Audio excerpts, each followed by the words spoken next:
from the heart of the city too busy to hate. A progressive voice making too much sense for corporate media's comfort. This is The Ron Show, where we the people come first. Here's your host, Ron Roberts. Hi, and thank you for listening. Weekdays 8 a.m., 4 p.m. on Georgia Now, 11 p.m. Progressive Voice of you. Tune in wherever you podcast. Later in the hour, I want to dive into some of the latest ads that are out. We're starting to see some GOP Senate primary commercials roll out. You know, there's a lot of infighting, a little bickering amongst themselves. While Senator John Ossoff, who we just heard from Augusta, is just sailing right along, sharpening his rhetoric, and, of course, amassing one hell of a war chest.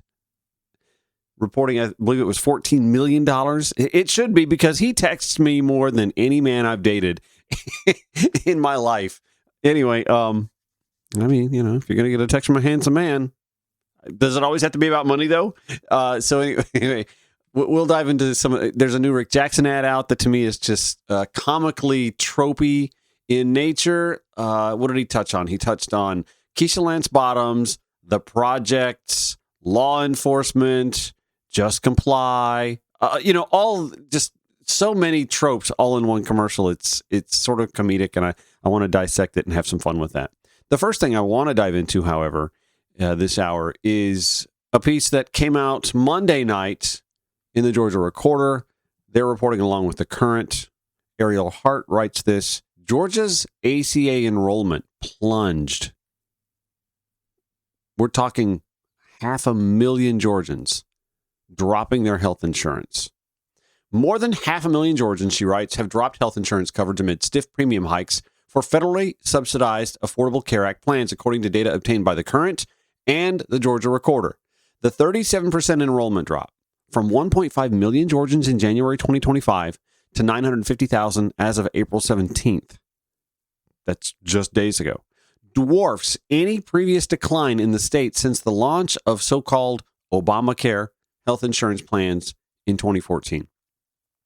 Rising prices for health insurance policies bought on Georgia's healthcare marketplace occurred after Congress and Donald Trump decided against extending COVID-era enhanced health insurance subsidies, which sunset last December 31st. They didn't ease out of it. They just quit. We all remember the government shutdown, right? That government shutdown, I guess I should be more specific, where Democrats held out as long as they felt they could before they had to acquiesce. Because, again, TSA agents needed to get paid. The folks working in the air traffic control centers, they needed to get paid. Government employees needed to get paid. Democrats finally caved. Thinking at that time, listening to Speaker Mike Johnson, that they'll negotiate after Democrats cave and reopen the government. And we know now that never happened. Back to Ariel Hart. Preliminary data released in January about the number of Georgians enrolled in ACA plans hinted at a sizable decline of 190,000. I hope you're sitting down. Listen to this. The more complete numbers have been adjusted after those people who had been re-enrolled, I should say, automatically at the start of 2026 failed to make their first premium payments, you know, when the price spiked. The Georgia Office of the Commissioner of Insurance and Fire Safety released the data to the Current following a public records request. It will be reported by the federal government this summer. The steep decline sparked immediate concern from the organization that advocates for Georgia's rural hospitals about the financial viability of these vital institutions should the data signify that Georgia's uninsured rate has soared after years of edging down. Monty Veazey, president of the Georgia Alliance of Community Hospitals, says, I don't know what we're going to do, honestly, when informed of the data by the Current. It's a larger number than I anticipated. He said he was meeting with Governor Brian Kemp next week and hoped to ask for his plans. I think Governor Kemp's plans are to ride off into the sunset and then wait for 2028 and not bring this up. Kemp came to office in 2019, Ariel Hart writes, promising to tackle Georgia's adult uninsured rate, one of the highest in the nation. He has touted changes he oversaw to the state's insurance market, as well as the rollout of a state-based ACA marketplace called Georgia Access as solutions to this problem. Let's hop in the time machine and go back almost exactly 2 years ago, when Greg Bluestein and Ariel Hart, writing for then the Atlanta Journal-Constitution, wrote on this subject. Governor Brian Kemp said he opposes an effort to expand Medicaid in 2025, even as a growing number of Republicans say they're open to a debate on allowing Georgia to join the 40 other states that have boosted their programs for low-income residents. The governor told Politically Georgia during a live event Thursday that he is concerned that expansion will, quote, increase your short-term costs and your long-term costs by shifting hundreds of thousands of people from private sector insurance to Medicaid. That's just not good policy, he said. It doesn't matter if you're a Republican or a Democrat. I'm in the no camp. I'm supportive of what we did. We need some more time to continue to implement and get people to sign up on pathways. He's referencing his Georgia Pathways to Coverage program, which the AJC reported then expanded Medicaid eligibility for poor people who work at least 80 hours per month or meet academic or other requirements. My position is to continue on the policies that the General Assembly voted on in a bipartisan way early in my administration, and the Biden administration has tried to block. But that's because it's proven to be ineffective. As the article, which I'll put in the show notes at ronshowatl.com, tells you, the Pathways program has drawn tepid interest since its launch in July, with about 3,800 uninsured applicants, less than 4,000 uninsured applicants through March of 2024. Out of an estimated 370,000 who are eligible. If you're doing the math, that is about 1%. It has cost taxpayers, listen to this, at least $26 million. That's 2 years ago, with more than 90% going toward administrative and consulting costs. Clearly not enough to marketing the program, right?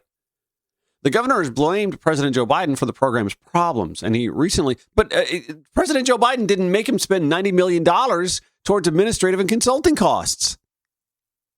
Blame Biden for the program's problems, and he recently filed a federal lawsuit seeking a 3-year extension of a federal waiver that authorizes Pathways before it expires next year. FYI, the program has been extended through December 31st, 2026, allowing the program to continue serving beneficiaries who are able-bodied and not otherwise eligible for traditional Medicaid. And to date, it has served about 15,000 beneficiaries since its launch, which is still a drop in the bucket compared to those who are eligible. Back to Ariel Hart's new reporting at the Georgia Recorder on these scary numbers of uninsured, we assume uninsured, former ACA enrollees. Georgia lost about a third of them. The new enrollment figures, she writes, however, raise questions about how durable those gains made under the Kemp administration will be. Both Kemp and Insurance Commissioner John King did not comment on the enrollment figures. Georgia's enrollment drop dwarfs many other states, according to partial ACA enrollment data first reported last week by the Wall Street Journal. Could it be that that's because Georgia is one of the 10 remaining states not to accept Medicaid expansion? I would think so.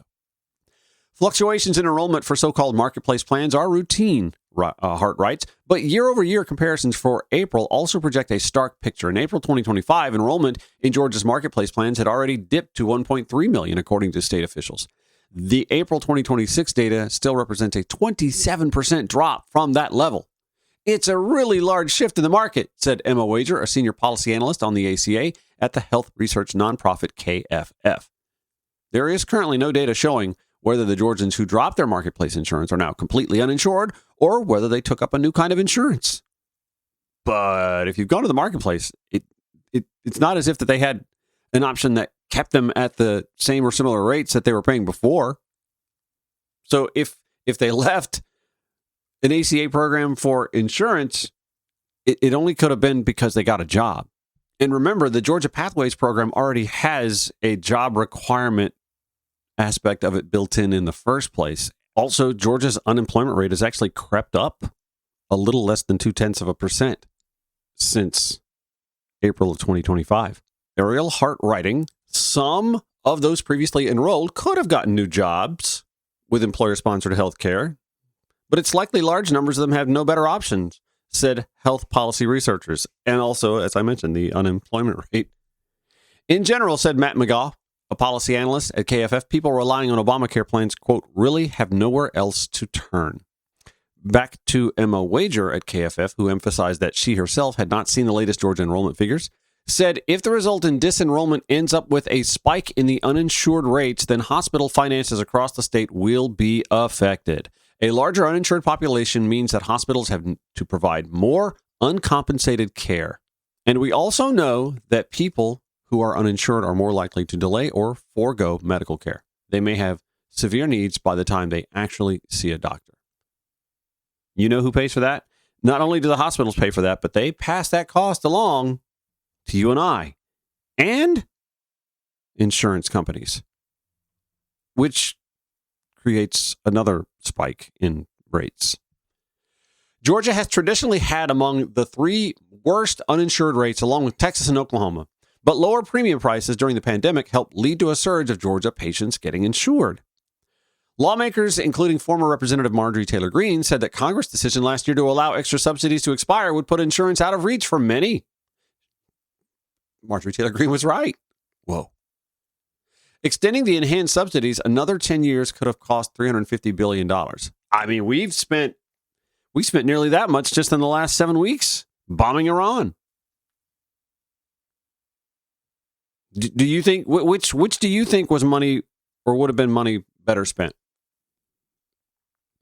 Here at home, ensuring the least among us so that they could, I don't know, be viable enough health-wise to get back to work? The children who have really no say in the matter? Or bombing Iran? Just to try and get back to the nuclear proliferation agreement that was in place when Donald Trump was sworn in back in 2017. Back to Ariel Hart. Democrats in Congress shut down the federal government last fall in a fight over the health insurance subsidies, but Congress did not renew the funding. Since those extra subsidies expired, Georgians who make above a certain amount, around $64,000 for a single person, no longer get any federal assistance and must pay the full market price for health insurance. For some Georgians, the cost of premiums more than tripled. She continues, the loss of enrollment will send shockwaves through Georgia's healthcare industry. The state health sector was expected to lose more than $3.5 billion this year as a result of the expiring subsidies, as uninsured patients forego care or show up in emergency rooms but can't pay. Georgia's expected loss of health sector revenue from that change would be among the 3 largest in the nation, behind only Florida and Texas, according to the study by the Robert Wood Johnson Foundation and the left-leaning Urban Institute. Quoting Dr.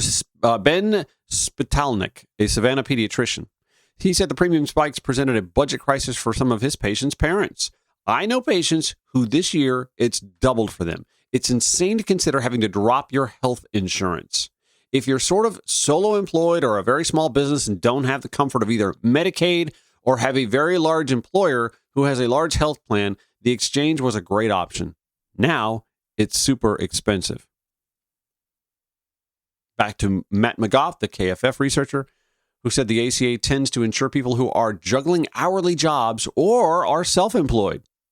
Self-employed often means doing gig work like driving Uber. More than a quarter of farmers and beauticians were insured through the ACA marketplace as of 2023, for example, according to KFF. The Affordable Care Act passed in 2010 and the marketplace launched in 2014. Under the ACA, the federal government mandates basic levels of care, such as for prescriptions, mental health, maternal care. It also subsidizes premiums for certain income groups. Georgia also began its own subsidies in 2022. That would be 8 years after the ACA marketplace launched. Starting with 2025 coverage, Georgia took over the ACA enrollment system as georgiaaccess.gov. We've mentioned how poorly that's fared. Factors influencing whether the numbers of enrollees rise or fall have included how well the system is operating, how much outreach and enrollment assistance the government enacted, very little, and above all, how expensive coverage was. President Donald Trump, in his first term, pulled back on enrollment assistance, and in his second term has allowed massive pandemic-era subsidies to expire. So put a pin in this headline, in this conversation, for the inevitable announcement that Brian Kemp is going to run for president in 2028. Now, while running for the GOP nomination, that may not be such a drag on his aspirations. But when it comes time to have conversations about healthcare access and affordability, Brian Kemp's report card is going to have a big, large, Sharpie markered red F beside it.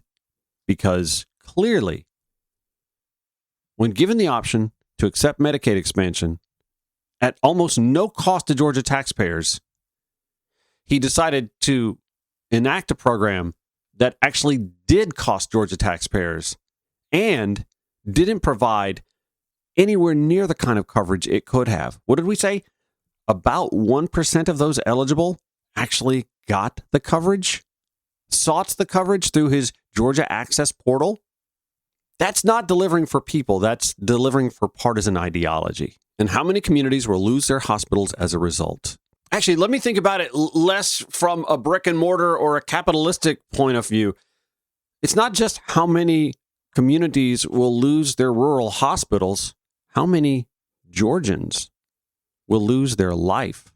It's those sort of decisions and that kind of inaction on Kemp's part that can and I believe should dog him in his political future. But what if I told you it could also dog a current Democrat's political ambitions as well? We'll get to that next.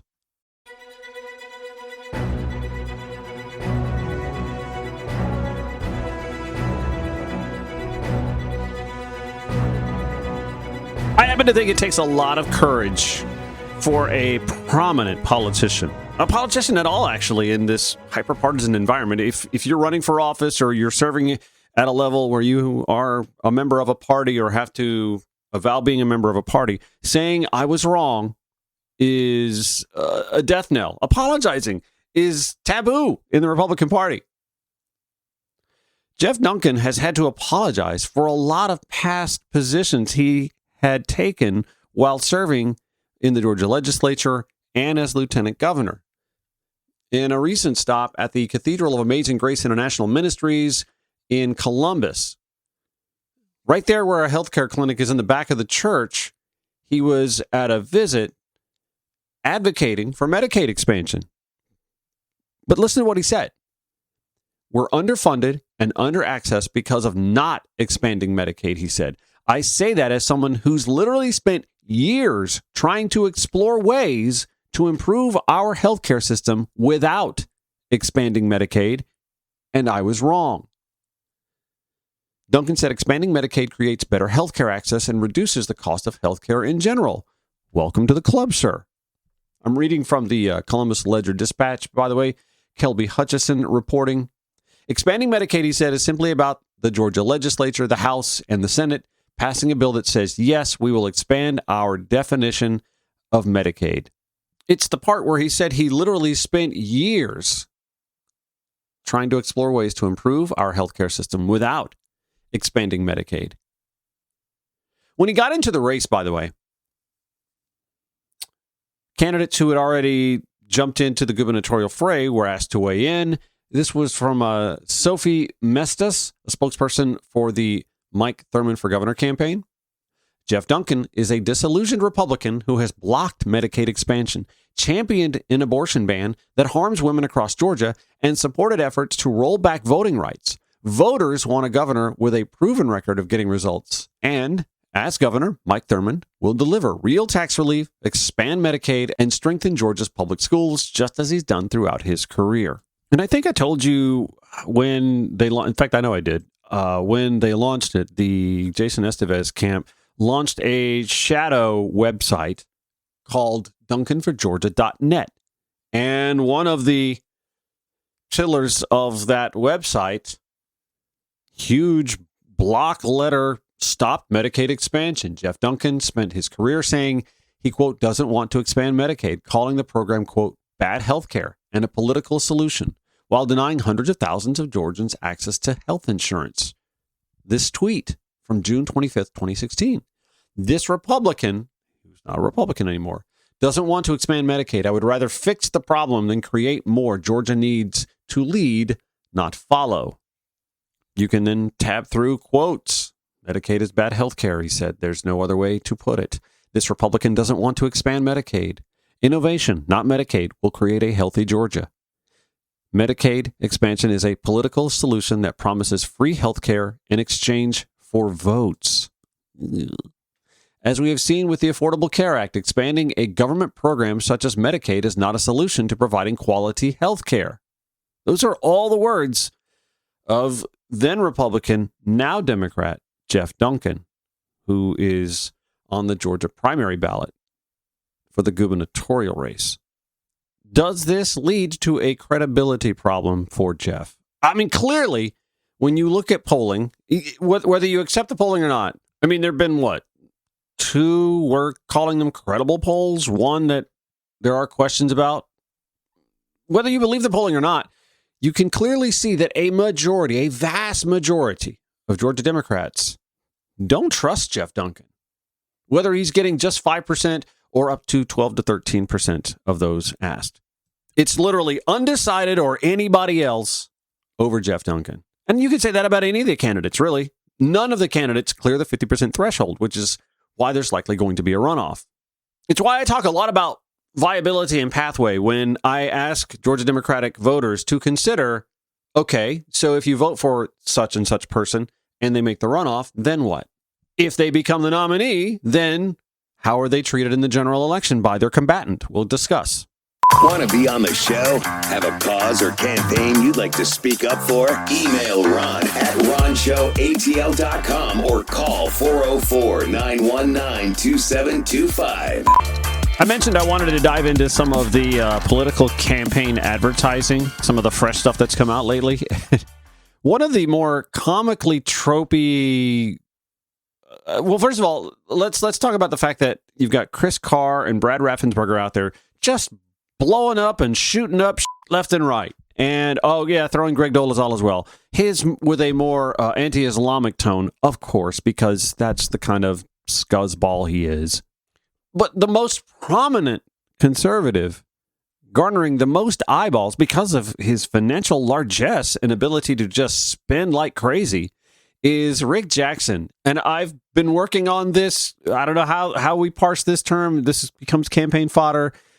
You can't spell Rick without ick. And there's a lot of ick in Rick. This most recent campaign ad is just so tropey and, first of all, it's disorganized. The messaging is so disorganized and flaily. Like he's trying to hit on a bunch of things in one 30-second ad, and to me, he hits on nothing. Take a listen. I grew up in the projects Keisha Lance Bottoms abandoned. Okay, first problem. Atlanta Public Housing abandoned projects in the run-up to the 1996 Summer Olympics. Keisha Lance Bottoms was not mayor of Atlanta then. When the city needed her, she let Atlanta burn. I want to put a pin in that because that comes back to the conversation about Democrats having to decide who they're going to vote for in the primary and potentially the runoff, who they feel will best fare against that kind of line of attack in the general election. Let me let the rest of the ad play out, though. This is where he just kind of loses all focus because immediately he pivots to this. It's not complicated. If cops pull you over, cooperate. If they ask questions, tell the truth. Law enforcement is not the enemy. That's a woke lie, and it might get you killed. I'm sorry, what did that have to do with the projects or Keisha Lance Bottoms? Why did you... That was just another, look, I back the blue like all other wink-wink conservative Republicans who also support Donald Trump, who is just letting J6ers off the hook left and right. Dozens, hundreds, maybe thousands that did not comply with Capitol Police orders on that fateful day, January 6th. They want you to forget that. Back to Rick Jackson's ad. I'm Rick Jackson. This isn't Minnesota. Here in Georgia, we're going to respect the police and enforce the law. That ad is titled Keisha when you go to Rick Jackson's YouTube page. I think it's very disorganized. I'm not here to help Rick Jackson in any way, shape, form, or fashion. He's too icky for me. And also a Republican. But again, it makes you think when so-and-so candidate on the left becomes the nominee of the party in the general election, facing on what seems to be likely a Rick Jackson and or Burt Jones candidacy on the right, how is that candidate going to fare in that sort of environment? And as Democrats, wouldn't you rather be having conversations about substantive policy decisions that can and should or will be made, and that candidate's record trying to enact legislation or advance policy positions that mobilize the base? We take you to a piece written by Zayed Jilani in the Atlanta Journal-Constitution, freelance journalist. He writes for the AJC, Georgia Democrats are exuberant following yet another massive overperformance in the 14th Congressional District special election April 7th. While Republican Clay Fuller held former Representative Marjorie Taylor Greene's seat, the GOP victory was just 12 points. That's far shy of the 28-point victory in the 2024 election. This double-digit swing to the Democrats in Georgia's most conservative congressional district has many Democrats feeling that anything is possible, including retaking the governor's mansion for the first time in more than 2 decades. Zaid writes, doing so would give the party much more power to pursue an agenda that includes expanding Medicaid, repealing the state's harsh abortion ban, and controlling redistricting maps going into the 2030s. But while Democratic Senator John Ossoff appears well positioned to be reelected, Georgia Democrats are less certain about the gubernatorial race. While former Atlanta Mayor Keisha Lance Bottoms leads in polls, again, and they're not very reputable, in my opinion, Zaid writes, many Democrats worry that her refusal to run for re-election after one term as the city's leader and decampment to the Biden administration would make her a less than ideal candidate for winning over crucial swing voters outside of Atlanta and across the state. I would argue it's a non-starter with swing voters. And no Atlanta mayor has ascended to the governor's office in modern history, if at all, right? At least in modern history.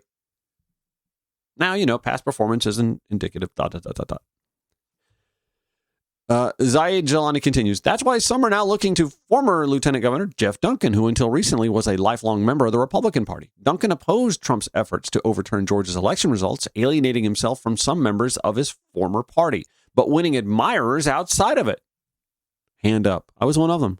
Like, yes, it's nice to see Republican voices speaking, Jeff Duncan, Liz Cheney, Ben Sass. The numbers were too few, but there they were. Jelani continues, late last year, Duncan became a Democrat. A month later, he announced a bid for governor as a Democrat. It was very whirlwind. It was just that fast. Let's not forget, it was just that fast.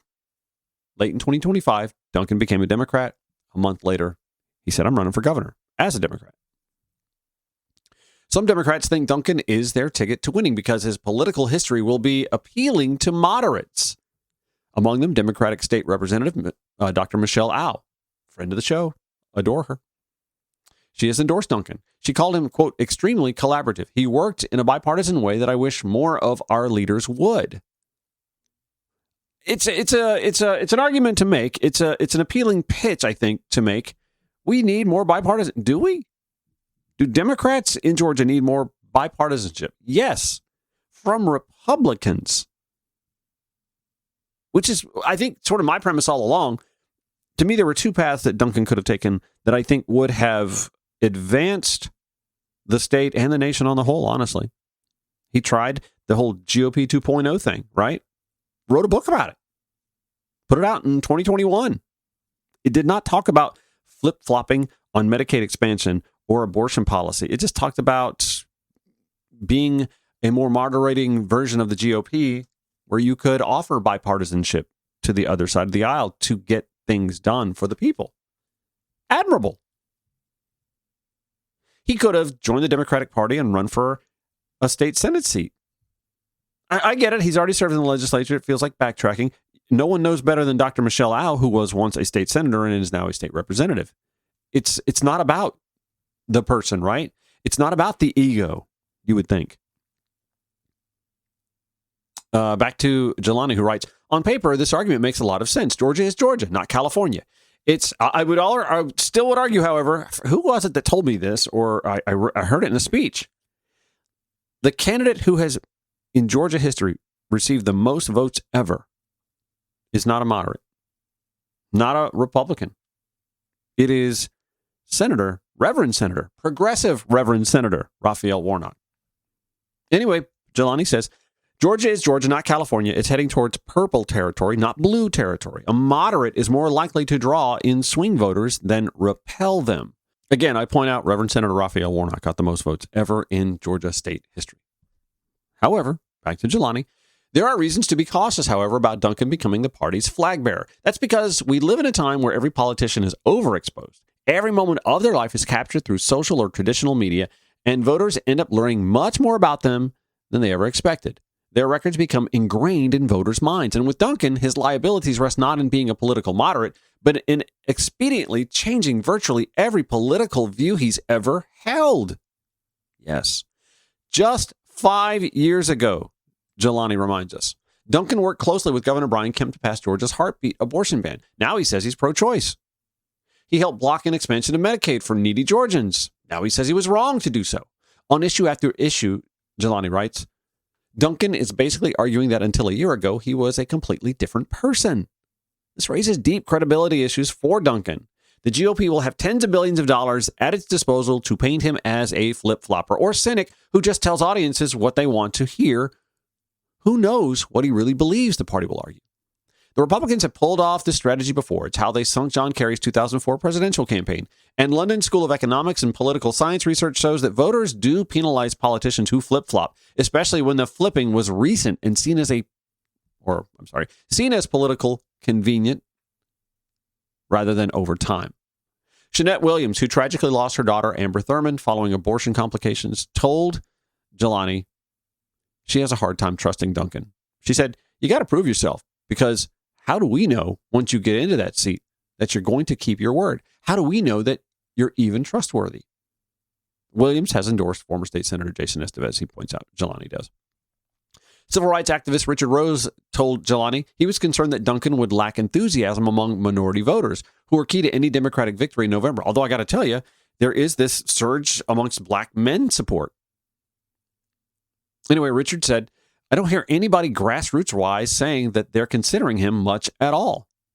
I think that's anecdotal. Georgia Democrats are eager for a win. Winning the gubernatorial race would allow them to make life-changing investments in healthcare, education, and transit, Zaid Jelani writes.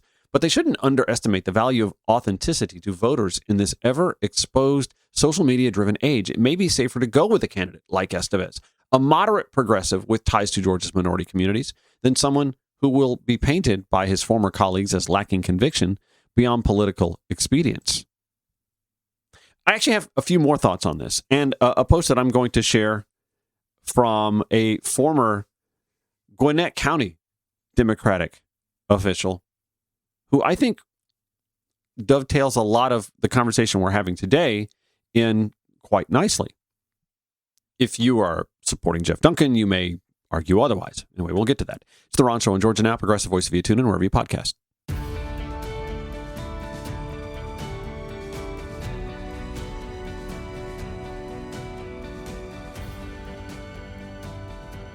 Bianca Keaton is someone who I would love to have on the show. And I want to say maybe I've had her on the show back before when we were on America One. I don't remember, to be honest with you. Time flies. There's so many things that have happened. Anyway, Bianca Keaton was the first black woman elected to the Gwinnett Party Democratic Party as its chair. And she posted something on Facebook the other day in the wake of horrible headlines over the weekend, by the way. Former Virginia Lieutenant Governor Justin Fairfax shot and killed his wife. They were estranged, going into the process of divorce. Shot his wife, killed himself. Kids were in the house. And then you had the story coming out of Shreveport, Louisiana. Shamar Elkins, who was doing court yesterday in divorce proceedings. His wife had said that she was leaving him. He shot their 8 kids in the head. A cousin, too, I believe. Another child. Or maybe it was, yeah, okay, so that's what it was. And the estranged ex-wife. 2 other kids somehow managed to escape, making it out of the house onto the roof. He shot one of them on the roof. The other kid jumped off the roof and survived. Shot his estranged wife and their kids while they were asleep. Of course, cops took him out in the process of chasing him. Anyway, this takes me back to Bianca Keaton, who just after, again, a weekend of headlines, just horrific headlines like that, she posted, this was last night, as a matter of fact, Monday night. Every man who had words for Justin Fairfax or this guy in Shreveport and thinks Jeff Duncan is the right choice for governor in Georgia, I've got news for you, Keaton writes. You're part of the problem. And then she goes on to explain. She says, for my dear friends who asked, this feels like a lot to say, but it's not. Some of y'all find it easy to stand with black women when convenient, and then you abandon us when and where it matters, when you have a chance to save a life. A lot of women died under harmful policies, she writes, pushed by Jeff Duncan, i.e. the heartbeat bill. I'm going to ask again to recall, top of the hour, we were talking about Georgia's inability to grapple with Medicaid expansion. And Jeff Duncan's record on that, as lieutenant governor, as a state legislator, as a Republican. Bianca again writes, a lot of women died under harmful policies pushed by Jeff Duncan. Some almost died. I'm one of those who could have died in a miscarriage post-heartbeat bill. There are a lot of women whose cause of death will be listed as high blood pressure, preeclampsia. By the way, anybody see the final episode of this season's The Pit?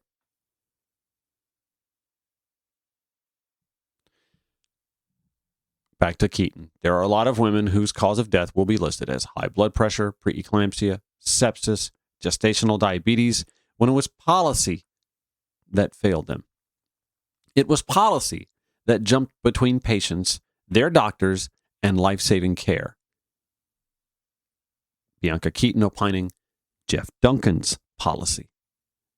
She concludes in this post, you will not convince me you care about black women while supporting this party switching, this is her term now, this party switching chaos demon.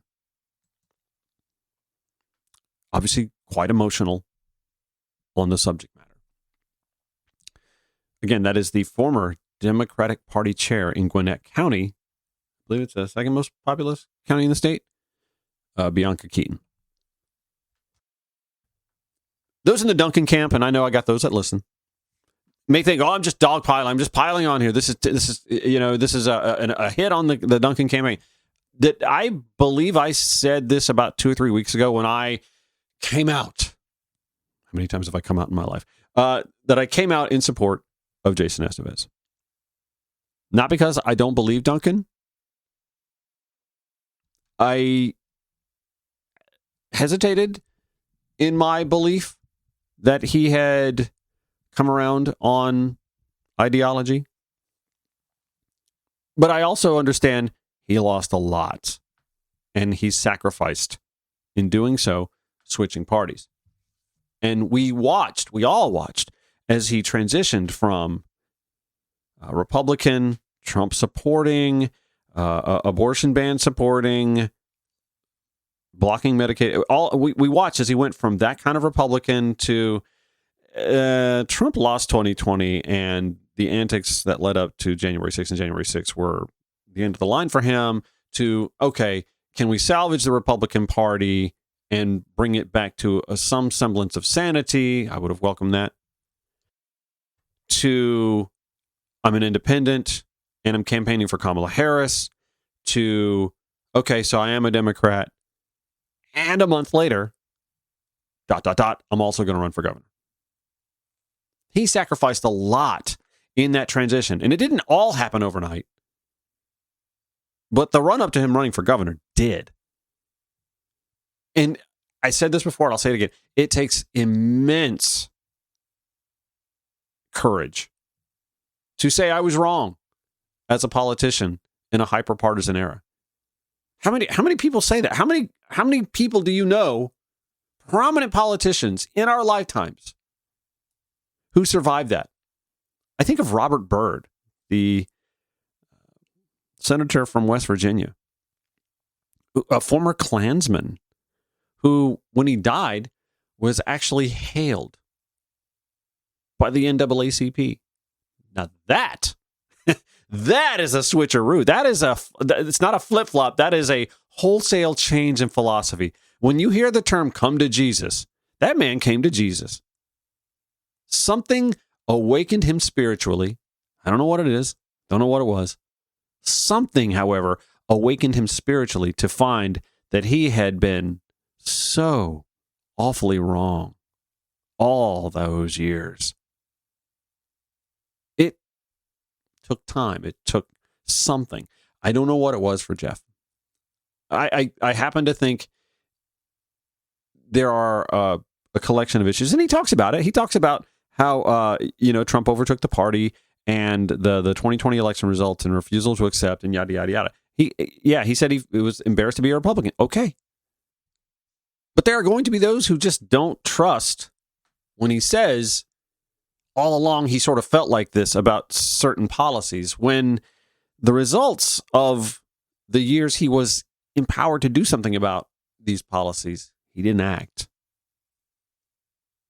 That is why I said a few times on the show, and so forgive me if I belabor the point again. That is why, for me, it is incumbent on Democratic voters in the state of Georgia. By the way, did everybody make sure they were registered by yesterday? Check your status, yada, yada, yada. I got my card in the mail. I moved in November, so I had to make sure. I got my card in the mail. I'm ready to go. Fired up. It's incumbent on Democratic voters to be sure that the candidate that they choose on May 19th is capable of winning the runoff against whomever else is on the ballot. If you're locked in for Keisha Lance Bottoms, okay, you're locked in for Keisha. If you're not, you have to decide amongst the other viable candidates. Okay, we all know how Rick Jackson and Burt Jones are going to treat Keisha Lance Bottoms. How would they treat Jeff Duncan? We've seen what the Republicans do to flip-floppers. So I think we already know that answer. How would they treat Mike Thurmond? It's a good question. He is the last Democratic statewide office holder that we can point back to in recent history, right? But he's also the DeKalb CEO. They're going through something of a water crisis right now, closing schools. I mean, the ad writes itself. How do they attack Jason Estevez? And to me, that's the calculation that I made. Not only, I mean, I like them all. I mean, I've had them all on the show. They're all very nice people. But when it comes time to calculate how Republicans are going to attack Jason Estevez, how is it? He's a family man, beautiful wife, kids, business owner. He and his wife taught in middle school, served on the school board, state senator. I just don't find a whole lot of kinks in the armor.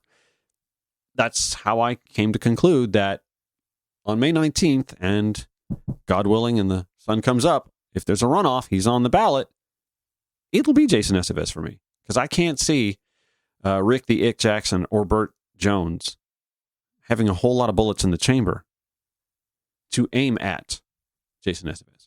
You hear a lot of folks in the Duncan camp say that they just want Democrats to win. I badly want Democrats to win too. Don't get me wrong. But I happen to think that taking we need to go after the never Trump Republicans, they went away. We saw that in 2024. We want to go after moderates. Moderate what? Moderate Republicans? Again, we saw what happened in 2024. Moderate Democrats? Moderate Democrats best damn well be voting for whoever the Democratic nominee is anyway. And if they're not, then they're not Democrats, not serious Democratic Party voters in an era where we need serious voters to show up. And the same goes wildly to the left for the grassroots, hyper-progressive, activist-type voters. They got to show up, too. They're telling you they're not showing up for Jeff Duncan, period, end of discussion. And that's what worries me the most. That's why, as a voter, as a Democratic Party voter, you have to make these calculated decisions on how you're going to vote in the primary and, if you have to, in the runoff. That'll do it for today's Ron Show. Thank you so much for listening. Weekdays, 8 a.m., 4 p.m. on Georgia Now, 11 p.m. Progressive Voice via TuneIn or every podcast. Show notes, as always, at RonShowATL.com. Catch you tomorrow.